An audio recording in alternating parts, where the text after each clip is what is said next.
Fala pessoal, tudo bem com vocês? Então, bem-vindo de volta a mais uma aula de ciência dos materiais, tá?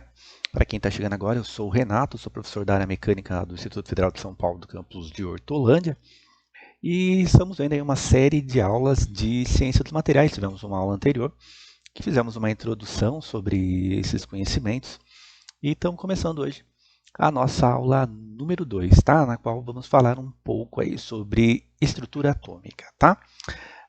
Então, se você gosta desse conteúdo, né, fica aí um convite para quem está chegando agora a se inscrever no canal e acompanhar essas aulas. E também aí vocês podem dar uma olhadinha em outras disciplinas que temos dentro desse canal. Temos também uma disciplina aí, que a gente pode dizer que é meio irmã dessa daqui, que é tecnologia dos materiais ou ainda siderurgia e fundição.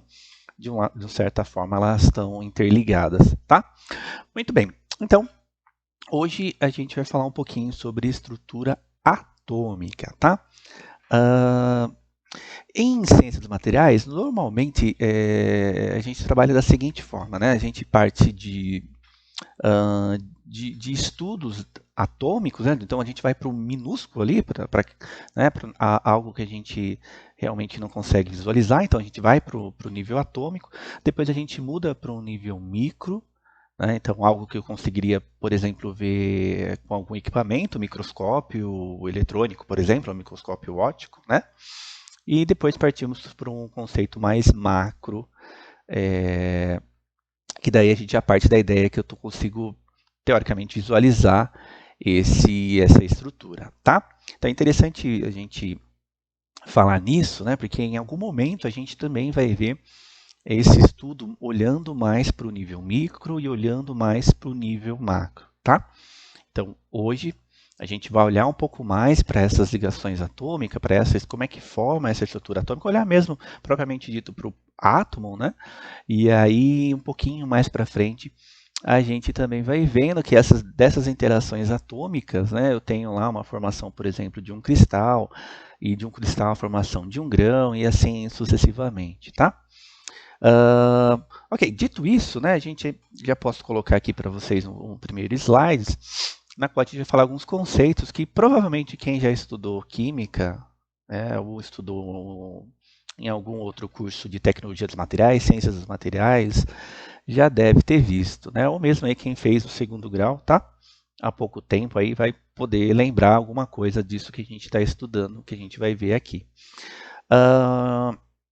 Então veja, antes disso, né? Eu estava preparando essa aula aqui para vocês, né?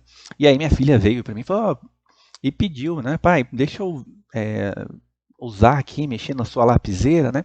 E aí eu pensei que talvez a gente pudesse falar um pouco aqui antes sobre essa lapiseira. Acho que todo mundo está conseguindo ver, né? Então veja, um objeto teoricamente simples, né? Que possui aí vários tipos de materiais presentes nele, né?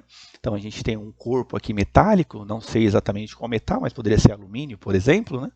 Temos uma borracha numa extremidade, um sistema de mola aqui, por exemplo, aqui que possivelmente é de um aço de alta resiliência, de alta capacidade de deformação elástica, né? Temos também, e super legal que também tem uma ponta de grafite, que aí em algum momento a gente vai ver também, né, que muda de um grafite carbono, né, para um diamante, é essa condição que ele está com seus átomos, ou seja, é o arranjo atômico dessas duas ordenações desse material. Então, portanto, o que muda do diamante para o grafite, né, em algum momento a gente vai estudar isso, é como esses átomos estão organizados, tá? Então, olha que interessante, por exemplo, um objeto tão simples, né, possui aí uma quantidade bastante grande de materiais diferentes, tá? Bom, se a gente pegar e dar um zoom nisso aqui, né, se eu conseguisse fazer isso, né, olhar mais profundamente nesse material, né, é essa a nossa aula de hoje, então é a gente entrar nesse mundo atômico, né, esse mundo de moléculas, de elétrons, então a gente vai mergulhar nisso. Então entrem comigo nessa ideia de, né, aprofundar aí nesse material, tá? Bom, para isso a gente entra aqui, né, em alguns conceitos fundamentais que eu acho super importante da gente rever, tá? Que são a respeito aí a princípio dos modelos atômicos. Só recordando, a matéria então é constituída por partículas extremamente pequenas que são denominadas átomos, né? Então, teve aí vários na história, né? Teve várias pessoas, vários pensadores, né? Que em algum momento determinaram que o material eu tinha uma divisão desse material até um certo limite e daquele limite eu não conseguiria mais dividir ainda mais esse material, tá? Então isso ficou muito tempo assim, até que por volta aí de final de 1700, começo de 1800, Dalton, um pesquisador, né, começou a estudar mais profundamente um pouco essa ideia de átomos, né? Esse modelo, inicialmente, do professor Dalton, ficou conhecido como o modelo bola de bilhar. O que se baseava esse modelo? Basicamente que uma matéria, qualquer que seja ela, era formada por minúsculas partículas, na verdade uma única partícula indivisível, que era um átomo, né? A princípio sem carga alguma, tá? Sem carga positiva ou sem carga negativa, simplesmente então cada elemento, né, cada elemento tinha aí um átomo, uma bolinha de átomo com um raio atômico diferente, uma maior, outra menor, mas de qualquer forma, obviamente isso não é o que a gente tem hoje, e ele não traz para nós muitas informações com relação ao que mais nos interessa, né, que é a atuação dos elétrons. Mas para a época, né, ainda com essa dificuldade de termos tecnológicos, de criar experimentos, né, nessa época, principalmente ainda com a eletricidade engatinhando, né, Dalton teve ainda grandes dificuldades para montar experimentos que comprovasse essa teoria dele. Algum tempo depois, né, algo perto aí de 60, 70 anos depois, Thomson voltou aí a estudar a respeito desses modelos atômicos e criou um experimento com tubo-catódicos. Não sei se todo mundo conhece, ainda esse princípio ainda é utilizado em bastante equipamentos da área de área médica, da área de ciência dos materiais, por exemplo, para verificação de elementos químicos, né? Então, Thomson, o que ele fez, né? Ele pegou um tubo catódico, né? Ele montou então um polo positivo, um polo negativo, tá? Colocou isso numa fonte de energia de alta intensidade, né? E bombardeou um fluxo de elétrons saindo de um polo ao outro, tá? Nesse tubo tinha algum gás rarefeito ali, e aí ele começou a perceber, né, que esses gases eles eram então ionizados com essa passagem desse fluxo de elétrons, né? Princípio aí, por exemplo, de uma lâmpada fluorescente. Então, essa passagem desse fluxo de elétrons fazia com que esses gases, né, presentes nesse tubo, ele estudou alguns gases, ele então emitia uma luz, tá? E aí, Thomson percebeu que Dalton então, nesse modelo de Dalton tinha um problema, que era a questão dos elétrons. Então, como que poderia ser uma esfera rígida, né, se nessa ideia, né, de transferir esse fluxo de elétrons, que na verdade ele não sabia, né, nesse momento, né, fez com que esse gás fosse ionizado. Tá? Então, daí Thomson percebeu que esse modelo de Dalton ele não serviria para explicar isso, e ele desenvolveu o seu próprio modelo, que era baseado no quê? Numa esfera, né, que seria o raio atômico, que seria positiva, na verdade só um vulto positivo aqui, só ao redor seria positivo, né, incrustada de elétrons negativos, que se movimentava aqui sobre esse raio atômico positivo, tá? Então, esse foi o modelo de Thomson, baseado em raios catódicos, né, num tubo. E aí, esse modelo de Thomson ficou por um certo tempo, né? Algum tempo depois, Rutherford também começou a querer provar, né, esse modelo atômico de Thomson. E aí ele criou um experimento muito conhecido que a gente vê em química e também quando a gente, mesmo em segundo grau, né, aquela ideia de bombardear com partículas alfa uma folha fina de ouro, né? E aí esse experimento de Rutherford mostrou algumas coisas interessantes, né? Porque é o seguinte, então veja, agora o que Rutherford fez, né? Então, com uma equipe mais capacitada, né, em termos técnicos, eles montaram um equipamento, né, desenvolveram um equipamento, na qual tinha uma emissão de uma fonte radiativa que bombardeou de partículas alfa, se eu não me engano, Rutherford também estudou outras partículas, beta, gama, e ele verificava o que acontecia com esse bombardeamento. Tá? Então eles também fizeram uma folha criaram uma folha fina de ouro, e o ouro é interessante que ele tem uma alta ductibilidade, então eu consigo ir amassando essa folha de ouro até ela ficar fininha, né? E aí ele bombardeou com um feixe de partículas alfa. E aí ele percebeu o seguinte, que uma parte dessas partículas, uma grande parte, na verdade, dessas partículas alfas, elas atravessavam essa folha de ouro, né? E outras partes, elas tinham uma reflexão, né, em certas direções, em direções ali, em alguns ângulos pré-determinados, tá? E aí o que o Rutherford percebeu, né? Que o elétron, ele não poderia estar incrustado nesse raio atômico, né? Esse elétron, ele tinha aí uma movimentação, tá?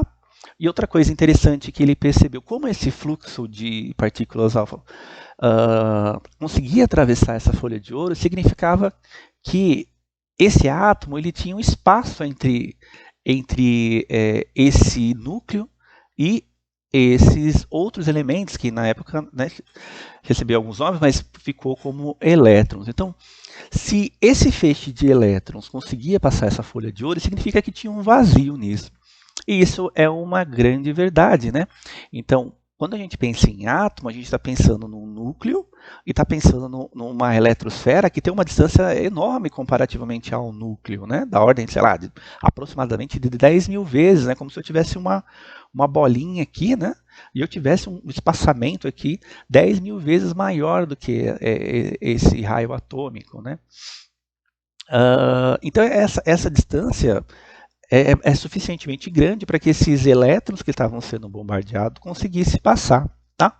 E aí o que acontecia? Algumas partículas encontravam um elétron, né, e refletiam aí, né, tinha uma reflexão, na verdade, dessas partículas alfa. E aí, para completar isso aqui, ficou bastante longo, né, Rutherford então percebeu que essas partículas elétrons, elas não estavam grudadas no núcleo atômico, mas sim elas estavam ela tinha uma movimentação ao redor desse núcleo, né? O que foi conhecido aí como o modelo planetário, ou seja, uma analogia à movimentação dos planetas ao redor do Sol. Tá? Bom, então esse modelo de Rutherford, ele foi, depois de um tempo, ele foi aprimorado. E aí entra Neil Bohr. Bohr, ele foi um pesquisador que, quando terminou seu doutorado, ele tinha a possibilidade de trabalhar com Thomson e com Rutherford, que eram aí mais ou menos, estavam aí mais ou menos na mesma escala de tempo, né? E Bohr, segundo os estudos, ele estudou tanto com Thomson, depois com Rutherford, e ele depois de algum tempo trabalhando com Rutherford, ele foi trabalhar como um docente, como professor, pesquisador, e ele continuou os experimentos de Rutherford. Então ele aprimorou o modelo de Rutherford na seguinte ideia. Até então, Rutherford sabia que os elétrons orbitavam o núcleo, mas ele não tinha ideia que ainda dentro desse modelo planetário havia subníveis de energia. Então, ou seja, esses elétrons tinham uma posição pré-definida nessa órbita, tá? E um distanciamento, né? um fator aí de energia diferenciada para essa eletrosfera. E aí, o Bohr continuou seus estudos e esse modelo ficou conhecido como Rutherford-Bohr, né? Hoje, a gente usa bastante esse modelo de Rutherford para a grande maioria das coisas, né? A não ser quando a gente quer analisar mais profundamente um pouco essa movimentação de elétrons, né? O elétron saltando ou saltando de uma camada para cima ou para baixo, ou seja, aumentando ou diminuindo o nível de energia, na qual daí a gente precisaria de uma complementação que seria a mecânica quântica, né? que na verdade vai fugir um pouco aqui do escopo dessa aula, né? Entraria um aspecto mais físico desses conceitos sobre modelo atômico, tá? Bom, pessoal, então, já sabemos que o nosso modelo atômico de Rutherford, ele tem, então, um núcleo de prótons com nêutrons e, orbitando esse núcleo, a gente tem os elétrons, tá?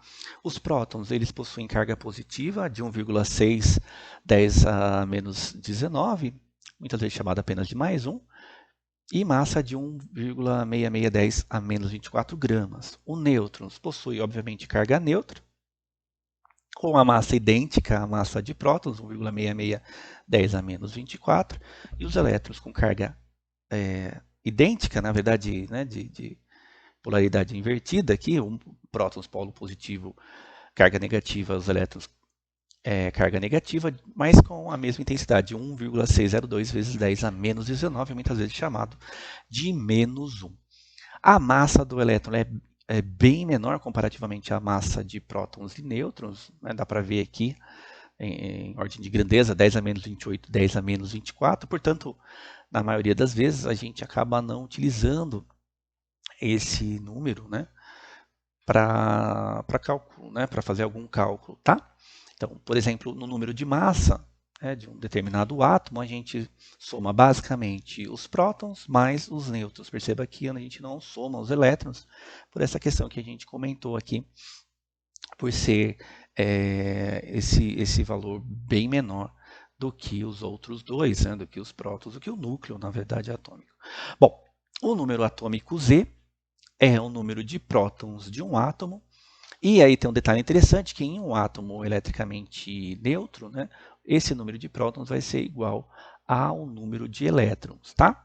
Então, simplesmente eu estou dizendo o seguinte, né, que quando eu tenho um átomo que tem o número de prótons com o mesmo número de elétrons, portanto, essa carga aqui, né, ela vai ser igual a zero, portanto, isso é neutro, tá bom? Como que a gente coloca isso, né, numa notação que seja razoavelmente ordenada, né? Então, normalmente o número de massa é colocado em cima e o número atômico colocado embaixo e o símbolo atômico, tá? Número de massa em cima, número atômico embaixo e o símbolo atômico. Isso depende muito da tabela periódica que se vocês estiverem usando, eu posso deixar também para vocês uma tabela periódica mais padrão, tá? Para vocês utilizarem, mas se colocar na internet você vai encontrar inúmeras tabelas periódicas diferentes, tá? Mas a maioria delas mantém pelo menos essas duas informações nessa ordenação, tá? Nessa ordem. Bom, e aí, continuando com a ideia de conceitos fundamentais, a gente está falando agora de peso, né? De peso de prótons, de peso de nêutron, enfim. E qual é essa unidade, né, desses pesos? Né? Como é que a gente faz para calcular alguma coisa? Como é que eu faço para calcular, por exemplo, a quantidade de gramas que tem numa folha de ouro de 1 milímetro por 1 milímetro, né? Então, para que a gente possa minimamente calcular isso, a gente precisa de algumas informações, tá? Primeira coisa que a gente precisa aqui saber, né, é quanto que eu tenho de átomo, né, em um determinado, uma fração ali, né, em um montante dessa folha, tá? Bom, essa a unidade de eu coloquei aqui, mas a gente acaba utilizando muito pouco, na verdade, né, nesses cálculos, tá? Uma por átomo ou por molécula, né, ficaria aí, né, nessa conversão mais direta, 1 grama por mol. Mol a gente acaba utilizando muito mais, né, como unidade do que exatamente uma aqui, né. Então, esse uma, eu vou daqui a pouquinho falar para vocês, ele vem lá do carbono 12, mas já explico isso para vocês, tá? Vou só pegar aqui um exemplo, então, de conversão direta para todo mundo entender. 55,85 uma átomos é mais ou menos aí, né? 55,85 gramas mol, tirando aí questões de arredondamento, tá? Então, da onde que veio isso, né? Da onde veio esses números? Então, vem aqui comigo nesse cantinho que eu coloquei aqui para vocês, né? Eu não tinha colocado, eu resolvi colocar para facilitar um pouco o estudo de vocês e também quando vocês forem fazer algum cálculo, alguma conta que envolva essa ideia que eu falei para você de cálculo simplesmente de peso atômico, né? Quantos átomos eu tenho ali para uma determinada matéria, tá? Bom, então esse padrão mol, né? Ele vem lá do carbono 12, tá? O carbono, né? Ele é um isótopo, tá? O que é um isótopo? É um átomo que vai apresentar o mesmo número de prótons e número de nêutrons diferentes. Então, isótopo carbono 12 do carbono. Temos também o isótopo 13 do carbono e o isótopo 14 do carbono, tá? O carbono é encontrado na natureza, na grande maioria das vezes, como sendo 12, tá? Ou seja, 6 prótons e 6 nêutrons. Mas algumas vezes ele é encontrado como 13, 6, 7, né? 6 prótons, 7 nêutrons, ou 14 também pode ser encontrado, tá? 6, 8, né? Então, por convenção, se utilizou o isótopo 12 do carbono para tirar uma unidade disso, né? Que é o tal do UMA, que não sei se vocês já conheciam. Tá? Então vamos ver então a ideia do pesquisador Avogadro. Né? Avogadro foi pesquisador e professor da Universidade de Turim, que estudava gases, né? E aí ele desenvolveu aqui um método, né? Uma forma mais simplista, né? Para ajudar nesses cálculos que envolvam aí peso de átomos, né? De massa de átomos, tá? Que é a ideia do mol. Então, baseado nesse padrão 12 carbono, ou seja, se eu pegar um carbono e tirar uma fatia disso, né? Então, o que eu estou fazendo? Tirando uma fração disso, 1/12avos, tá? Então, 12 uma, né? Ou seja, 12 pedacinhos aqui dessa minha pizza do carbono 12, tá? Vezes 1,66 vezes 10 a 24 gramas. Então, o que eu estou fazendo? Eu estou pegando essa ideia de 12, que é do meu isótopo de carbono 12, tá?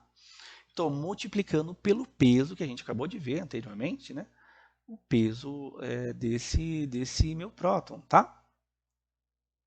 E aí, fazendo uma continha, uma regrinha de 3 simples, né? Então, se 12 uma equivale a 12 vezes 166 vezes 10 a 24 gramas, né? Um carbono vai possuir quanto, então? Ele vai possuir, era só multiplicar 12 vezes 166 vezes 10 a 24 gramas.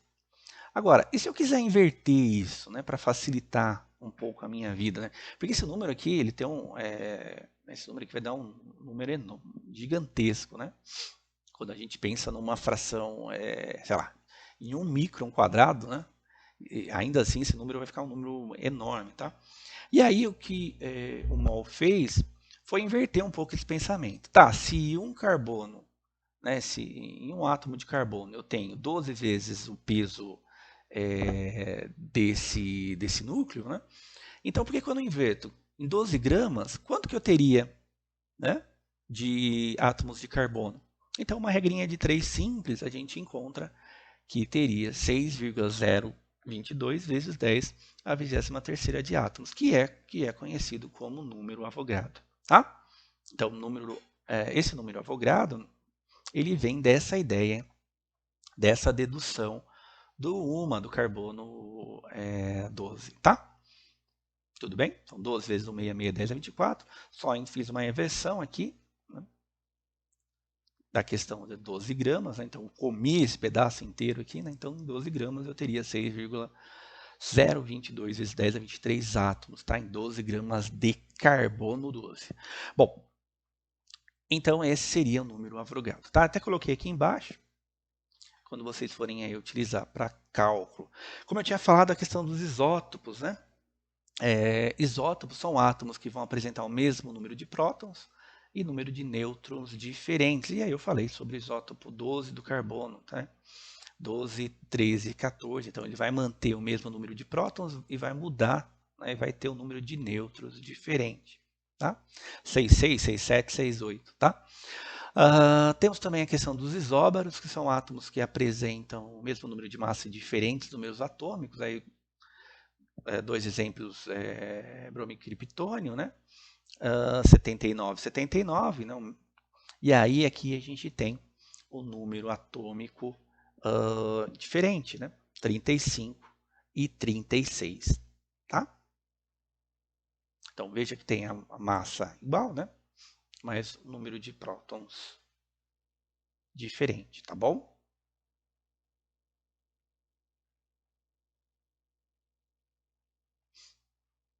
Temos também os isótonos, que são átomos que apresentam o mesmo número de nêutrons e diferentes números de massa atômica. Exemplo aí, comparando o carbono com o nitrogênio, aqui o carbono 12, né?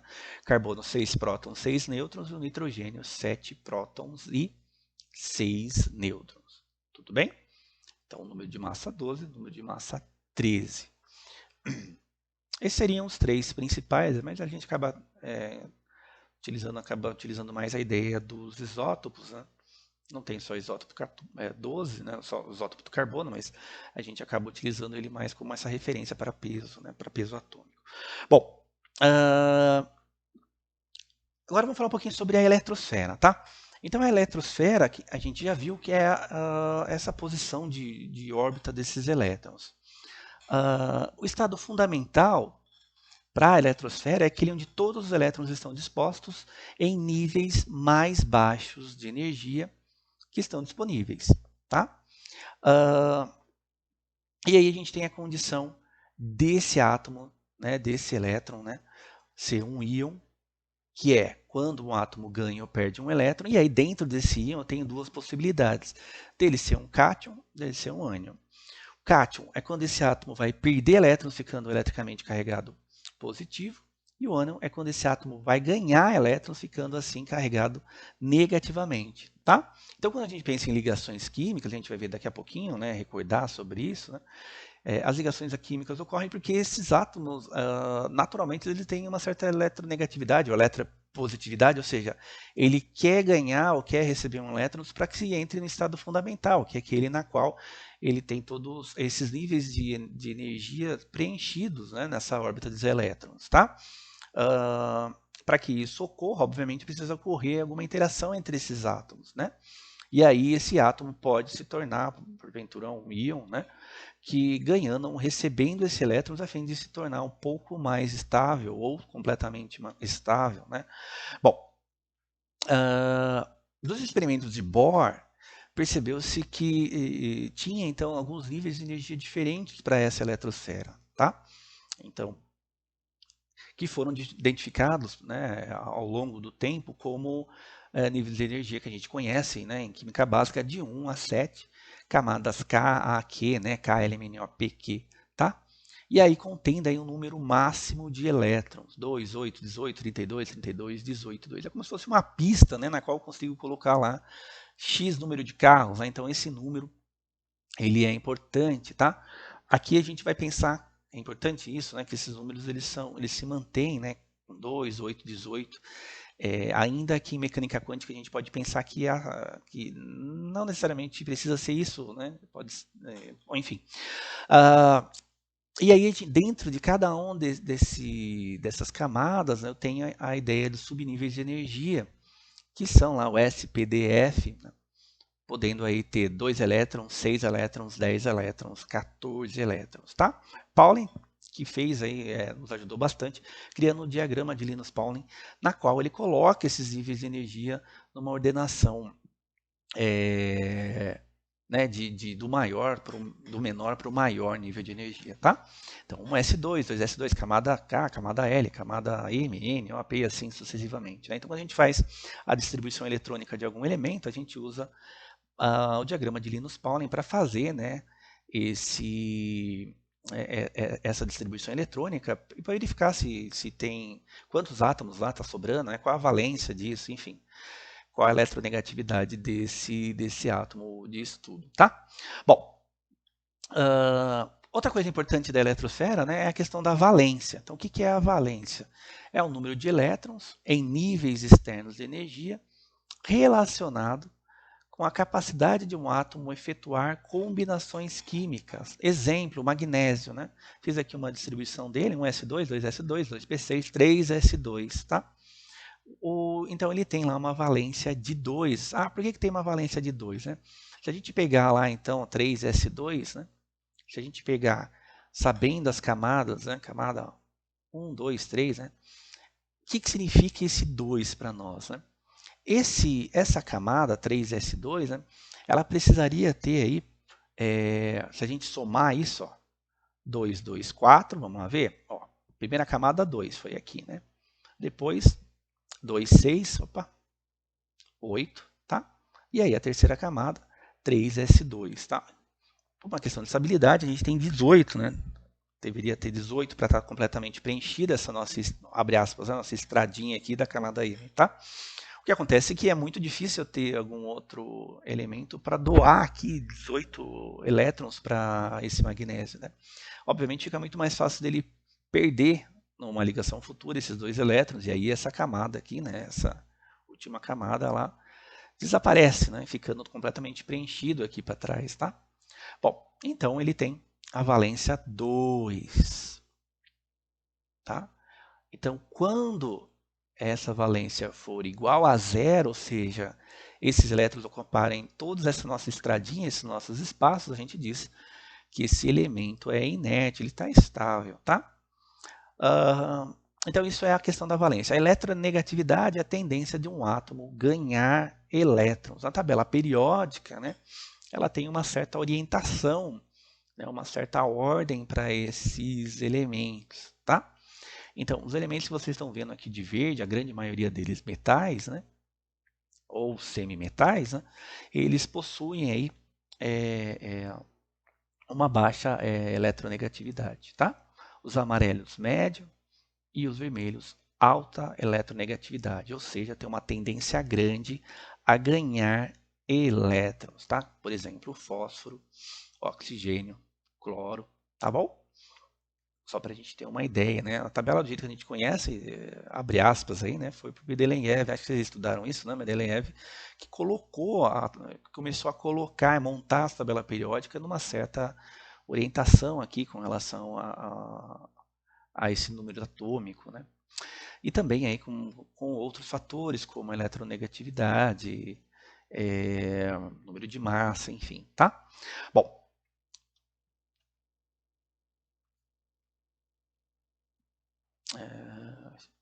ok. Bom, outra coisa importante tem a ver um pouco com a força e a distância das ligações. A gente, não lembro se eu falei isso para vocês, né? Mas o que mantém esses átomos nessa posição, o que mantém esses elétrons nessa posição pré-definida dentro dessa órbita, né, são as forças de Coulomb, né? Então, essas forças de Coulomb mantêm aí essa distância desses elétrons com relação ao centro, ou seja, dessa carga negativa com relação a essa carga positiva, tá?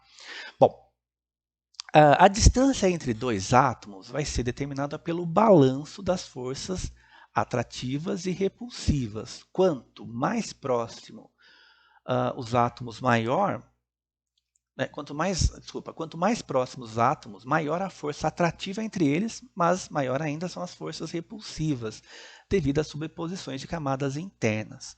Quando a soma das forças atrativas e repulsivas é zero, os átomos estão na chamada distância de equilíbrio. Então vamos pensar um pouco, né, aqui com vocês. Né? Então veja, na hora que eu aproximo dois átomos, eu tenho basicamente, no jeito simplista, né, uma bola que tem um negócio que é positivo, né, no meio, e lá longe, né, numa distância enorme, né, eu tenho lá uns elétrons que estão orbitando esse núcleo atômico que tem carga negativa. E eu estou aproximando outra bola assim também, né? Então o primeiro contato que a gente tem aqui é desses elétrons negativo-negativo, tá? Então, o que a gente sabe que gera ali, né, uma força repulsiva, tá? À medida que eu vou aproximando esse negócio, né, que eu estou aproximando isso, a gente tem aí uma combinação de forças. Por um lado, eu tenho uma força de repulsão, por outro lado, eu tenho uma força de atração desses núcleos atômicos, né? Então, e com isso, né, eu mostro para vocês aqui esse gráfico esquemático que nos mostra isso, tá? Então, eu tenho aqui com vocês a força repulsiva, uma força de repulsão, uma força de atração, tá? E uma força combinada, uma força resultante dessa força de repulsão e dessa força de atração, tá? E uma determinada posição, né, aproximadamente aí desse raio atômico, né, esses átomos eles entram ali numa estabilidade, né? Então ele entra numa distância de equilíbrio, na qual ele fica estável, ou seja, a força é igual a zero, tá? Então quando a força de atração e a força de repulsão é igual a zero, esses átomos estão em equilíbrio, né? Então estáveis, né? Desse ponto de vista, tá? Então eu preciso dar uma energia para esse negócio para eu voltar a ter uma repulsão, né? Ou, novamente uma atração, tá bom? Então, novamente, à medida que eu vou aproximando esses dois átomos, eu começo a ter uma interação dessas cargas positivas dos núcleos, né, com essas cargas negativas dos elétrons, até uma determinada posição. Tá? A força repulsiva aparecendo, né, a força de atração aparecendo, e em um determinado momento a gente encontra uma força aqui, uma resultante dessas duas forças, um ponto de equilíbrio na qual esses dois átomos se encontram. Tem uma informação importante dessas curvas, né? Que a inclinação da curva no ponto de equilíbrio, ela dá a força necessária para separar os átomos sem promover a quebra da ligação. E aí, cabe aqui um adendo, né? A gente vai estudar em algum momento sobre comportamento mecânico dos materiais. O que acontece? Pensando aqui em metais, né? Os metais, quando a gente aplica uma carga nele, ele tende a ter uma deformação. Essa deformação inicialmente a gente chama de deformação elástica, porque é uma deformação na qual eu consigo voltar às condições iniciais desse material. Né? Então, aplica uma força nesse material, ele vai ter uma deformação elástica, obviamente pequena, claro, depende do material, mas pensando em metais, uma deformação pequena, né, comparativamente a outros. E assim que eu tiro essa carga, ele volta à sua condição inicial, tá? Essa condição de deformar elasticamente, né, a resiliência desse material, né, ela envolve essas forças interatômicas. Portanto, o material ele pode ser mais rígido ou menos rígido, dependendo dessa força de atração que a gente acabou de ver entre esses átomos, tá? Essa força de atração dá para a gente inclinações diferentes nessa curva que a gente viu, resultante das forças de atração e força de repulsão. Portanto, à medida que essa curva ela vai ficando cada vez mais na vertical, eu vou aumentando esse ângulo, esse material ele é mais rígido, é mais difícil deformá-lo. Tá? À medida que essa curva vai sendo deitada, né, essa curva nos apresenta um material que tecnicamente ele é mais flexível, né? Ele tem mais mobilidade, vamos dizer assim. É mais fácil distanciar esses átomos. Tá? Bom, só para a gente completar aqui, os materiais que apresentam uma inclinação grande, então, são considerados materiais rígidos. Ao contrário disso, né, os materiais que apresentam uma inclinação mais tênue, em outras palavras, deitado aqui, mais horizontal essa curva, né, são materiais mais flexíveis. Tá? A rigidez e a flexibilidade também são associadas com o módulo de elasticidade, que é que é a inclinação da curva tensão-deformação. Tá? Essa curva tensão-deformação vocês já devem ter estudado aí em alguma outra disciplina. A gente vai ver aqui com um olhar um pouco mais, um pouco diferente do que se vê em resistência dos materiais, mas de qualquer forma, a gente já sabe aqui, né, que dessa curva a gente tem lá o módulo de elasticidade, a constante elástica, enfim, lei de Hooke, que vocês já viram em algum momento, mas a gente vai estudar novamente, tá? Mas só para dizer que essa força interatômica ela é responsável, né, por essa deformação elástica do material. Então, separar ou aproximar esses átomos, né, na verdade aqui nesse caso a gente pensa que o material está pronto, eu estou tentando separar, né, esses átomos, nos traz uma informação com relação à resistência que esse material oferece à deformação, a essa aplicação de força, né, no regime elástico. Tá? Bom, e aí, pessoal, a gente entra um pouquinho numa revisão aí de ligações químicas. Tá? A primeira ligação química que a gente vai rever, eu vou rever com vocês, são as ligações iônicas, tá? Que são um tipo de ligação química baseada basicamente na atração eletrostática entre dois átomos, entre dois íons carregados com cargas opostas. Tá? Na maioria das vezes é formado aí por um metal e não metais. É um metal que tem grande tendência a perder elétrons, tá? formando um íon positivo, que é um cátion. E os não metais que possuem grande tendência a ganhar elétrons, formando um íon de carga negativa ou um ânion, né? Só para lembrar, né, no segundo grau a gente sempre usa aquele negócio ânion aqui, né? A carga positiva ou a carga negativa, né? O ânion, a gente pega aqui o N, carga negativa, né? O cátion, a gente pega o T, cadê o T? Né? O T aqui, né? Carga positiva, ou o maisinho, né? Só para vocês lembrarem lá, no ensino médio a gente ensina muito isso, né? Carga positiva, carga negativa. Bom, muito bem. Então, outra coisa importante, né? A ligação iônica ela não é direcional, portanto a atração é mútua.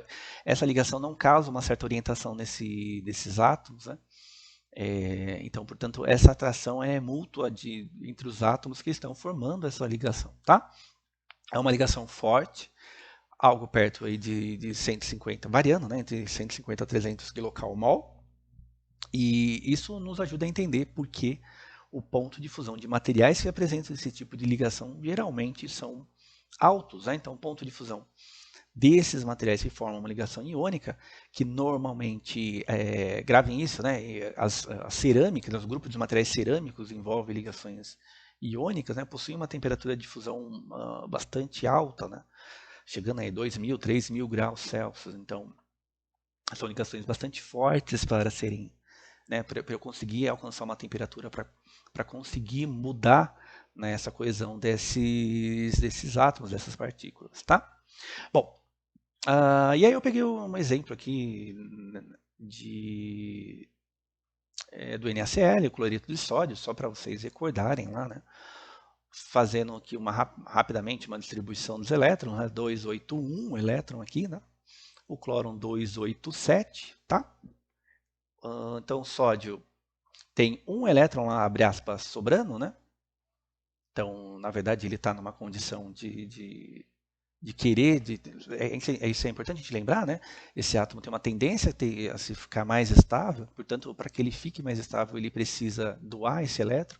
E o cloro, ao contrário disso, ele precisa ganhar elétrons aqui para se tornar estável. Tá? E ele recebe prontamente esse elétron, formando uma ligação junto com o sódio para formar o que a gente conhece como sal de cozinha, o cloreto de sódio. Tá? Uma típica ligação iônica do sal de cozinha. Bom, que se funde aí aproximadamente da ordem de 800, 900 graus Celsius. As forças de atração e repulsão, né, envolvidas em sólidos iônicos, né, elas podem ser determinadas. Tá? Então, a força de atração por menos A sobre R ao quadrado, e a força de repulsão B sobre R a N. Tá? A, B e N são valores que a gente encontra normalmente. O A dá para calcular, mas a gente consegue encontrar alguns valores tabelados, né? Que já né, são valores que a gente utiliza na equação. Tá?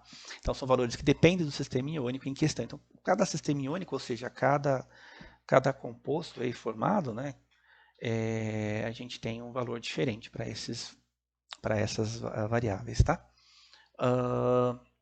O FA, né, é possível de calcular, tá? Ainda que a gente possa encontrar essa informação. Né? Como é que calcula isso? Né? Então, FA vai ser igual a Z1, igual a menos Z1 menos Z2, que são as valências dos dois tipos de íon. E é a carga do elétron, está aqui, né, elevado ao quadrado. Epsilon é a permissividade do vácuo, que é igual a 8,85 vezes 10 elevado a menos 12 Faraday metro. Então, com essas informações, né, substituindo aqui na equação, é possível de calcular essa força de atração, a lei de Coulomb, né, para as ligações iônicas, tá bom? Ainda que eu consiga encontrar esses valores em alguns livros, tá? Tudo bem, pessoal? Tá, então, eu não lembro se eu pedi em algum exercício, mas se eu pedisse para calcular, é só fazer uma substituição aqui, tomando um pouco de cuidado só com as unidades, tá? Há ligações covalentes, ou muitas vezes chamada de molecular, é aquela onde os átomos possuem a tendência a compartilhar os elétrons de sua camada de valência, sua última camada, tá? Ou ainda da sua camada mais instável. Algumas coisas importantes, os elétrons de valência são compartilhados, formam-se com átomos de alta eletronegatividade, né? A ligação covalente ela é direcional, diferente do que a gente viu com a ligação iônica. Então, ela forma alguns ângulos bem definidos, algumas estruturas bem definidas. A ligação é covalente. Essa ligação é forte também, da ordem de 125 a 300 kcal. Esse tipo de ligação é comum em alguns compostos orgânicos. E aí, como deixo bem claro aqui para vocês, materiais poliméricos e também diamante, tá? Eu coloquei aqui então o metano, né? Também é bastante clássico quando a gente estuda a ligação covalente, né? Então o carbono bonitinho lá, né? E aí a gente tem o hidrogênio compartilhando aí esse elétron de valência do carbono para ficar estável, né? E ajudando também o carbono nessa questão da estabilidade, né? Então, a gente pegar aqui, ó, 2, 4, 5, 6, 7, 8. Tá? 2 átomos aqui, 8 átomos aqui. Tá? Vamos contar? 2, 4, 6, 8, 9, 10. Ok? O nosso hidrogênio ajudando aí, né? Na verdade, a gente pensa aqui que é uma troca mútua, né? Ambos usando um do outro aí para se tornarem estáveis.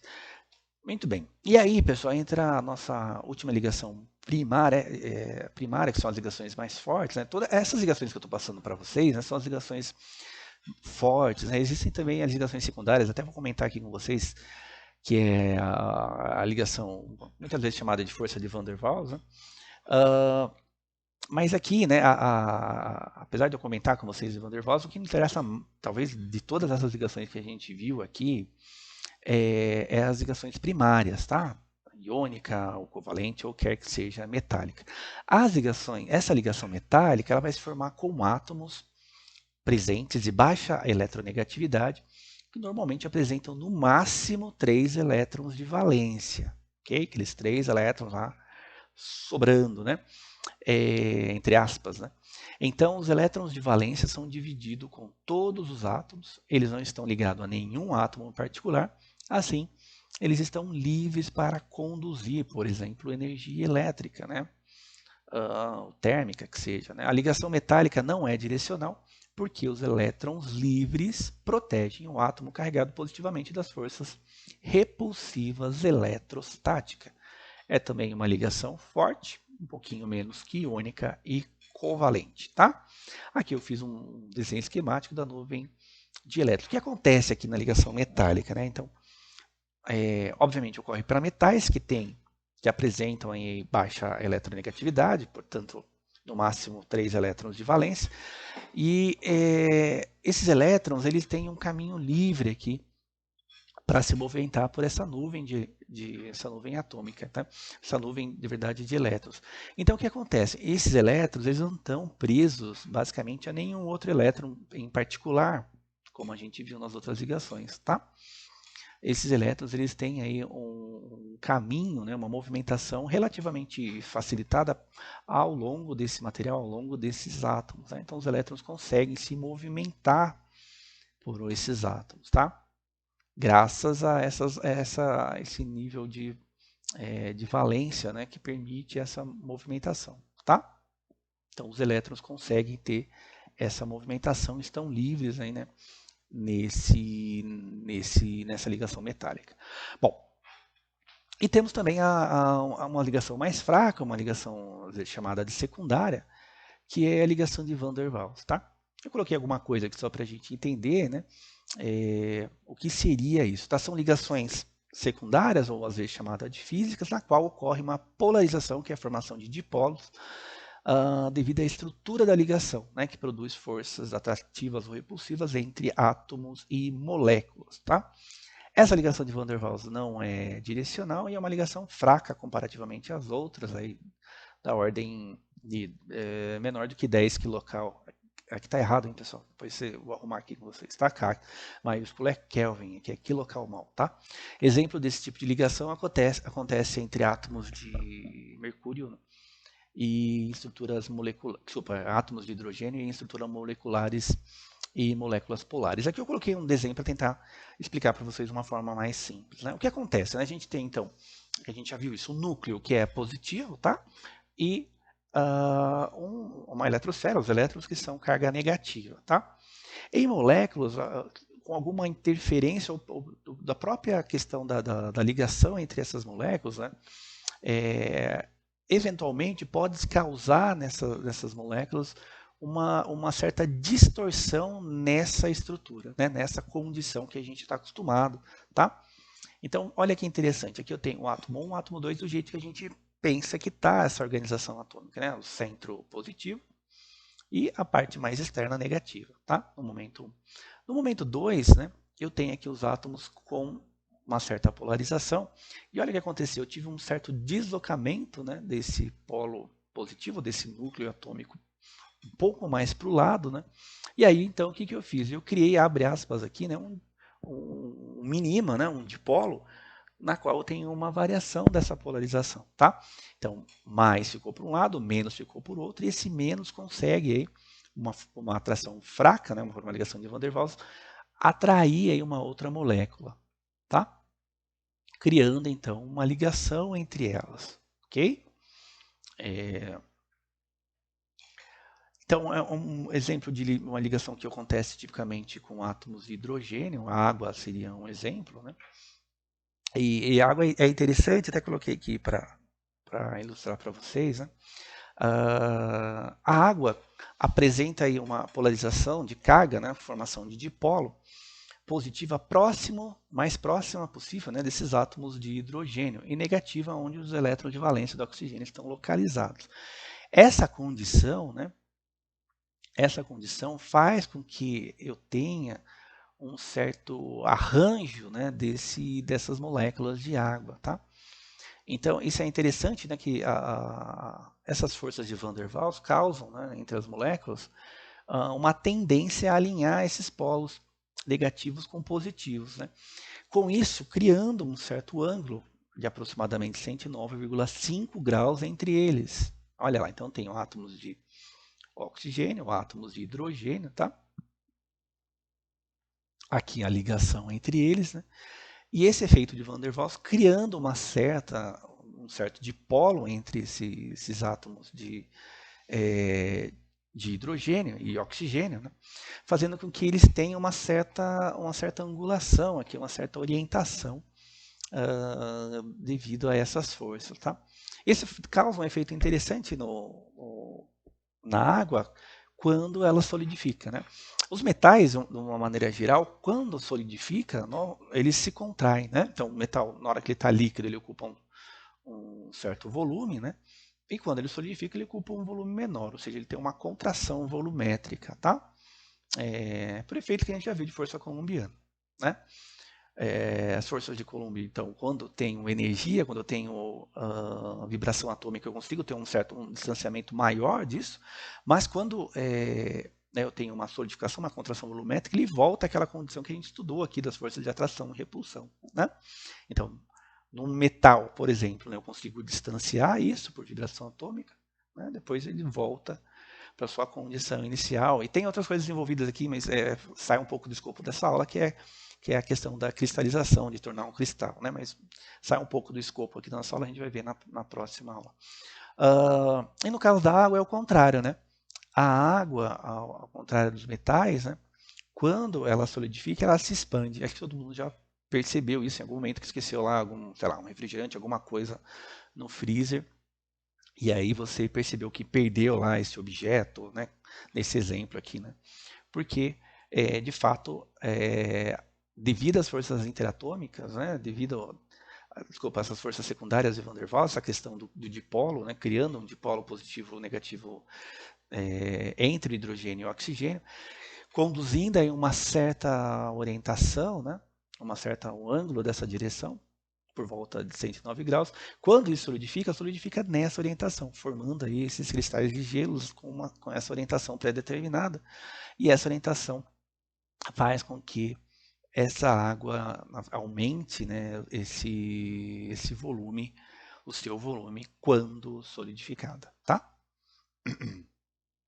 Bom, para acabar a aula, vou tentar sempre acabar as aulas falando um pouco sobre algum material de engenharia. E hoje eu vou falar sobre metais celulares, tá? Os metais celulares, para quem quiser ir um pouco mais profundo, tem uma aula aqui sobre metais celulares que eu gravei já. Pretendo gravar bem sobre outros materiais avançados, mas por hora aqui no canal só tem sobre espuma, sobre metais celulares ainda, tá?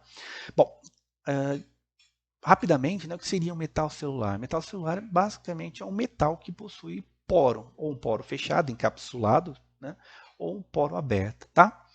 Esses materiais começaram a ganhar aí notoriedade, pessoas, né, grupos de pesquisas mais fortemente estudando mais ou menos aí no final da década de 90, né, começo de 2000, e estão ainda tem inúmeros estudos sendo conduzidos com relação às espumas metálicas, né? São materiais bastante interessantes que possuem aí baixa densidade, possuem uma capacidade incrível de absorção de energia mecânica, porque essas bolhas de ar servem como, abre aspas, um colchão, né, para absorção de impacto, por exemplo, tá?